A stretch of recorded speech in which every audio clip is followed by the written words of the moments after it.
नमस्कार जय हिंद साथियों। आज हम चर्चा करेंगे भारत मालदीव के बीच संबंधों के बारे में। किस वजह से इतने पुराने रिश्तों में खटास आई है और उस खटास के पीछे रीजन क्या है। तो हम आपको सबसे पहले बता दें कि वर्तमान में जो राष्ट्रपति है मालदीव का, उसका नाम है मुइजू। और इस मुइजू जब चुनाव प्रचार कर रहा था, सितंबर अक्टूबर में मालदीव में नए राष्ट्रपति के चुनाव होते हैं, तो उस समय इसकी पार्टी ने नारा दिया था इंडिया आउट, यानी कि भारत मालदीव में जितने भी भारतीय सैनिक हैं उनको हम यहाँ से भगा देंगे और भारतीयों के खिलाफ जो है हम एक नया मोर्चा खड़ा करेंगे।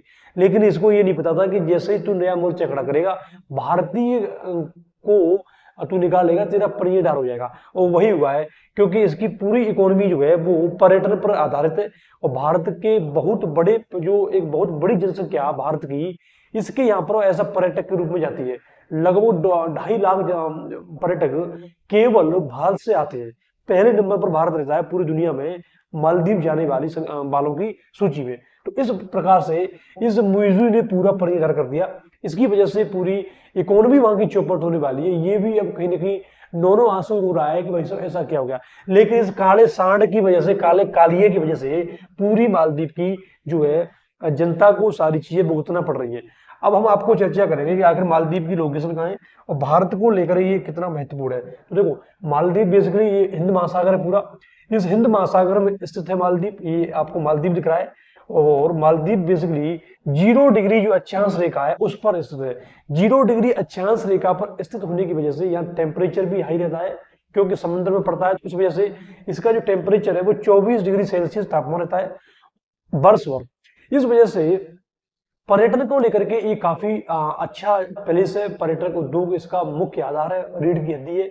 और लगभग इसकी जनसंख्या जो है 4.5 लाख है और पर्यटन पर आधारित है। अब देख रहे हो तुम, केवल 4.5 लाख जनसंख्या है, उसमें पर्यटक जो है 2.5 लाख तो भारत से पहुंच जाते हैं। तो इससे आप आइडिया लगा सकते हो कि कितना पर्यटक उद्योग इसका कितना जबरदस्त है। हर एक व्यक्ति यहाँ का पर्यटन उद्योग में लगा होता है। और पर्यटन उद्योग में कुछ करना नहीं पड़ता, आपको कोई मशीनरी लगानी पड़ती, कोई इन्वेस्टमेंट नहीं। बस केवल आपको लोगों की रहने की सुविधा करनी पड़ती है, लोगों को सर्विस देनी पड़ती है। उस वजह से पर्यटन उद्योग बहुत ही अच्छा होता है। ये कोई खेती बाड़ी नहीं करते, कोई उद्योग नहीं करते।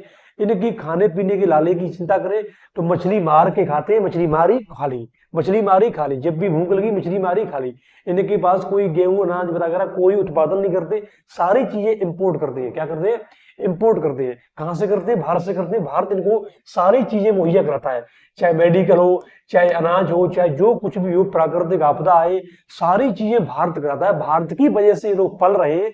लेकिन इस काले सांड को नहीं पता था कि भारत से पंगा लेकर के तू अपना सत्यानाश करने वाला है। तो अब हम आपको थोड़ा सा भारत और मालदीव के पुराने ऐतिहासिक संबंधों के बारे में बता दें कि भारत मालदीव के संबंध कैसे रहे हैं। तो देखो, भारत हमेशा से, ये भारत की नीति है। देखो, भारत की नीति बड़ी मस्त है, हमेशा से रही है। कोई भी अगर भारत से मदद मांगेगा तो हम तत्काल मदद करेंगे, और भारत से अगर कोई दुश्मनी लेगा तो हम उसके छाती में पीतर भर देंगे। ये प्राचीन काल से ही है। तो घटना घटित होती है 1988 में। उस समय मालदीव का राष्ट्रपति था। तो राष्ट्रपति को कुछ उग्रवादी तत्वों ने राष्ट्रपति को घेर लिया और उसका तख्ता पलट करने की प्रयास किया। ये चीज मालदीव भूल चुका है, काला सांड भूल चुका है इस बात को कि भारत ने मालदीव की किस तरीके से 1988 में मदद की। और जितने भी इसके जो चमचे थे, जो अभी इसके साथ खड़े हुए जितने देश, वो सारे देशों ने हाथ खड़े कर दिए। भारत गया था 1988 में। राजीव गांधी भारत के प्रधानमंत्री थे। तो उस समय मालदीव के राष्ट्रपति ने फोन किया। भारत से फोन करने से पहले उसने और अन्य जगह भी गुहार लगाई, कैसे भी करके भाई साहब आप हमारी मदद करते हैं। अमेरिका के लिए फोन लगाया, भाई साहब अमेरिका साहब मदद कीजिए, मदद कीजिए। अमेरिका ने स्पष्ट मना कर दिया कि भाई साहब जो है हम तो बहुत दूर है, आप जो भारत से फोन कर, भारत से मदद मांगिए। इसने ब्रिटेन से फोन लगाया, इसने पाकिस्तान से भी फोन लगाया, श्रीलंका, सिंगापुर, लेकिन किसी ने भी इसकी मदद नहीं की। उसके बाद जब भारत के प्रधानमंत्री पर इसने फोन लगाया तो प्रधानमंत्री ने बिना कुछ सोचे, सोचो किसी दूसरे देश में जब युद्ध करते हैं, कोई भी अभियान करती है सेना, तो उसमें एक रणनीति बनानी पड़ती है। और जब बोल दिया कि तत्काल आपको जाना है तो कितना चैलेंजिंग बात होगी। तो सेना को तत्काल ऑर्डर दिया गया, ऑपरेशन कैक्टस, एक नाम रखा गया ऑपरेशन कैक्टस, जो सेना का ऑपरेशन था। इस कैक्टस ऑपरेशन के तहत सेना ने कार्रवाई की और मालदीव में जाकर के जितने भी जो है राष्ट्रपति के खिलाफ जो तत्व थे, उग्रवादी तत्व थे, उन सबको चुन चुन करके धोआ, चुन चुन करके मारा उनको सबको। इस तरीके से आप देख सकते हो। और बाद में गणतंत्र की स्थापना की और कोई भी दबाव नहीं दिया। बाद में यूएनओ, अमेरिका, सब लोगों ने भारतीय सेना की बहादुरी की बहुत बड़ी जो है तारीफ की थी। तो बाकी में भारतीय सेना की वजह से भारत को कई बार गौरवान्वित होना पड़ा है। तो भारतीय सेना को वास्तव में सलाम। तो इस तरीके से मालदीव के लोग इस चीज को भूल चुके हैं, ये काला कपट भूल चुका है। अब हम आपको कुछ बताएंगे कि मालदीव का जो पर्यटन उद्योग है वो इतना डेवलप्ड क्यों है, उसके पीछे रीजन क्या है। देखो, किसी भी देश के पर्यटन के विकास के लिए आवश्यक होता है कि आप इंफ्रास्ट्रक्चर डेवलप करें। इंफ्रास्ट्रक्चर का मतलब क्या होता है कि आप वहाँ अच्छी अच्छी सड़कें दीजिए, अच्छे अच्छे रिजॉर्ट बनाइए, है ना। रिजॉर्ट के और पास वो जो दृश्य हो वो एकदम बहुत ही मनमोहक दृश्य होना चाहिए। होटल्स बड़ी अच्छे अच्छे होने चाहिए। तो इस तरीके से आपको कुछ इंफ्रास्ट्रक्चर बनाना पड़ता है। मालदीव ने वही काम किया, क्योंकि उन्हें पता है कि मछली खाएंगे, कब तक मछली मार मार के खाएंगे, मछलियों का अंत हो जाएगा, फिर बाकी दूसरी चीजें कैसे खाएंगे, कुछ उत्पादन कर नहीं पा रहे हैं। तो इस वजह से इन्होंने क्या किया कि मालदीव में बहुत जबरदस्त इन्वेस्टमेंट किया, बहुत अधिक। 4.5 लाख की पॉपुलेशन में उसकी उतने ही लोग साल पर्यटक के रूप में आ जाते हैं। तो इससे आप आइडिया लगा सकते हो कि कितना जो है उनका पर्यटक जो उद्योग है जो मुख्य है। तो अब मैं आपको ये बता दूं कि उन्होंने विकास कैसे किया है, ढांचागत विकास कैसे किया है। देखो, ये मालदीव में जितने भी रिसोर्ट है, ये आपको दिख रहे हैं ना, झोपड़ी नुमा बहुत अच्छे दिख रहे हैं ना, सुंदर एकदम मस्त ये रिसोर्ट है। और नीचे देखो समुद्र में बहता हुआ पानी, एकदम जो कोई भी अगर व्यक्ति यहाँ पर खड़ा होगा देख रहा होगा, एकदम मनमोहक सुंदर चीजें देख करके पर्यटक को खुशी मिलती है। हम भी कहीं भी जाते हैं ऐसा पर्यटक के रूप में तो क्या देखते हैं, सुंदरता देखते हैं, एकदम मन को खुशी देने वाली चीजें दिखते नहीं दिखते। तो इस प्रकार से मालदीव ने बहुत अच्छा प्रयास किया है। ये मालदीव का एक जो है रेस्टोरेंट है। तो कोई भी व्यक्ति अगर यहाँ कोई भी चाय की चुस्की लिए खाना वाना खाए तो देखो ऊपर देखो किस तरीके से जो मछलियां तैरती हुई, किस प्रकार से दृश्य बनाया है। बहुत ही अच्छा इन्वेस्टमेंट किया है, ढांचागत विकास किया है ना। यहाँ देखो आपको ये दोनों जो है किस तरीके से जो है एकदम रोमांस कर रहे हैं, मस्त तरीके से बैठे बैठे, है ना। वो उधर देख रहा है, वो इधर देख रही है, और एकदम कितना सुंदर है पूरा। ये यहाँ से चलते हुए जाएंगे दोनों बाहों में हाथ डालते हुए, सात समुद्र पार से आई मैं तेरे पीछे पीछे, है ना। तो वो फीलिंग बड़ी मस्त हो गई है। देखो अकेली जा रही है बेचारी, अकेली कहाँ जा रही है यार, तू किसी को साथ में ले जाती है अकेली, ऐसे भी जगहों पर अकेले जाते हैं लोग, बड़ी अजीब बात है ना। यहाँ देखो किस तरीके से भाई साहब एकदम सुंदर चीजें, बहुत ही बेहतर विकास किया है। और आपने देखा होगा बॉलीवुड के भी जो हीरो हीरोइन है वो भी वहां जाते हैं। बड़े बड़े लोगों के कमरों में दर्द होता है, मरा है मर गई साहब, तो मालदीव जाएंगे, कहाँ जाएंगे, मालिश कराने जाएंगे, मालिश, ठंड पे मालिश कराएंगे। देखे ना ये करा रहे मालिश, दोनों में दोनों पड़े हुए भाई साहब, है ना।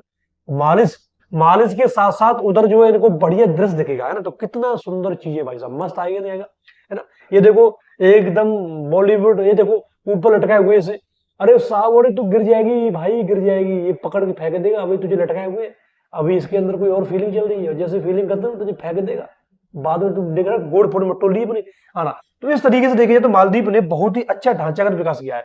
जैसे ही भारतीय प्रधानमंत्री को अपशब्द कहे मुजू के चमचों ने, तो भारतीय प्रधानमंत्री लक्षद्वीप पहुंचे कि चलिए साहब तू क्या कहता है, लक्षद्वीप जाते हैं, और लक्षद्वीप को डेवलप करते हैं ऐसा मालदीव के रूम में। जिस तरीके से 2.5 लाख लोग हर साल मालदीव जाते हैं, अब ये 2.5 लाख लोग लक्षद्वीप जाएंगे। तो भारतीय प्रधानमंत्री लक्षद्वीप पहुंचे, एकदम चुस्की पुस्की पी, बढ़िया एकदम स्विमिंग किया, बाइक था मस्त तरीके से। और इस तरीके से यहाँ देखें अगर आपको, तो ये लक्षद्वीप है, ये मालदीव है। तो सीधी सी बात है, अगर जो चीज मालदीव में हो सकती है वो लक्षद्वीप में हो सकती है ना। लेकिन वही बात है कि मालदीव ने पहले से ढांचागत विकास कर रखा है। हमारी कंपनियां ने अभी लक्षद्वीप में कोई विकास नहीं है पर्यटक के लेकर। क्यों? क्योंकि लक्षद्वीप में क्या है कि प्राकृतिक चीजें बहुत है, लेकिन कहीं ना कहीं वहां रिजॉर्ट होनी चाहिए, होटल होनी चाहिए, जो अभी मैंने मालदीव के बारे में दिखाया वैसी चीजें होनी चाहिए। तो अब जो भारतीय कंपनियां हैं, चाहे टाटा हो, रिलायंस हो, जितनी बड़ी बड़ी कंपनियां हैं वो भी यहाँ इन्वेस्टमेंट करेंगी, और मालदीव की कमर टूटने वाली है। ये काला सांड मुइजू इसकी ऐसी तैसी करने वाले हैं।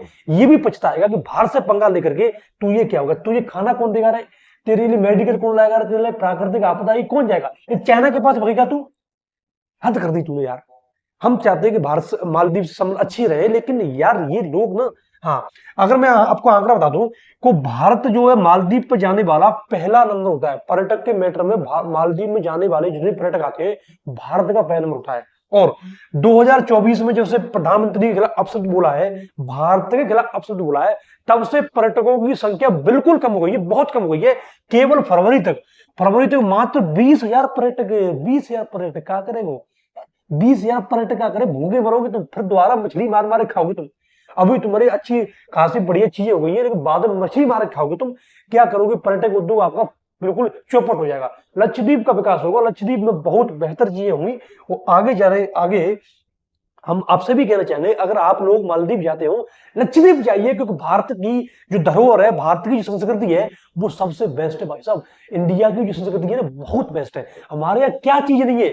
हमारे यहाँ गोवा जैसी जगह है, आपका लक्षद्वीप, अंडमान निकोबार द्वीप, पूर्वोत्तर के भारत के जितने भी राज्य हुए है ना, और ऐतिहासिक इमारतें, राजस्थान, अरे वहां जाओ यार, काय मालदीव इसकी कमर तोड़नी है ना।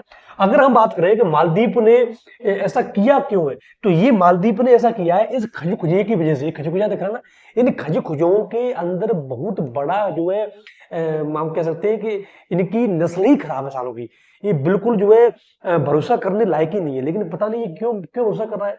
इसको ये होश नहीं है कि जिबूती इसने ले लिया, श्रीलंका, पाकिस्तान, जितने भी छोटे छोटे दोस्त देश है, इन सबको इसने ऋण के जाल में फंसा दिया। उसी नहीं इसको, मालदीव भी एक बहुत बड़े ऋण के जाल में फंस चुका है।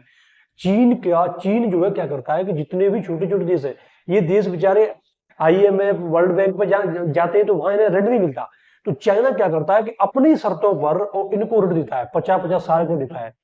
उस वजह से ये बेचारे ऋण तो लेते हैं शुरुआत में, लेकिन बाद में क्या करते हैं, बाद में पटा नहीं पाते, क्योंकि जो इंटरेस्ट रेट है वो वही रहती है। और जब पटा नहीं पाते तो फिर क्या करता है, फिर ये जो है उनकी शर्तें रखवाता है, और शर्तों पर उनके बंदरगाहों को ले लेगा। जैसे जो श्रीलंका हो गया, श्रीलंका का हम्बनटोटा बंदरगाह श्रीलंका में ये डेवलप कर रहा है, ग्वादर बंदरगाह जो है आपका पाकिस्तान में। तो इस प्रकार से ये पूरा जिबूती में भी जो सैन्य अड्डा बना रहा है। तो इस वजह से देखा जाए तो चाइना ने बहुत बड़ी दिक्कत कर दी है ना। और भारत को थोड़ा सा यहाँ अपनी रणनीति बदलनी पड़ेगी, क्योंकि देखो ये पूरा हिंद महासागर वाला जो रूट है, ये बहुत ही व्यस्त रूट है। इस रूट को यहाँ जितने भी व्यापारिक मार्ग होते हैं, जितने भी व्यापारिक कार्गो होते हैं, इसी रूट के माध्यम से जाते हैं। तो अगर मालदीव पर चीन का पकड़ हो गया तो चीन यहाँ अपना सैन्य अड्डा बनाएगा। इस वजह से कहीं ना कहीं भारत को चुनौती तो मिल जाएगी, चुनौती मिलने वाली भाई साहब, इसमें कोई दिक्कत नहीं, क्योंकि भारत की जो दक्षिणी तटरेखा है केरल, वहां से मालदीव की जो दूरी है बहुत ही कम है। तो भारत को चाहिए कि मालदीव की जगह लक्षद्वीप में जो मिनिकॉय द्वीप है, उसमें अपना एक एयरबेस बनाए, एक सैन्य अड्डा बनाए, और साथ में अंडमान निकोबार द्वीप बनाए, जिससे कि हिंद महासागर में जो पकड़ है वो मजबूत बनी रहे, उस पकड़ में कोई भी कमी ना आए। ये कुछ चीजें हमें देखनी पड़ेंगी, और सरकार इस पर फोकस कर रही है ना। तो इस वजह से जो है ये सारी चीजें होंगी। तो आई होप आपको वीडियो अच्छी लगी होगी, आपको टॉपिक समझ में आया होगा। अगर टॉपिक समझ में आता है तो आप जो है चैनल को सब्सक्राइब भी कर सकते हैं, और हम मिलते हैं अगली वीडियो। इसी प्रकार आप स्वस्थ रहें, मस्त रहें। इसी के साथ नमस्कार, जय हिंद, जय भारत।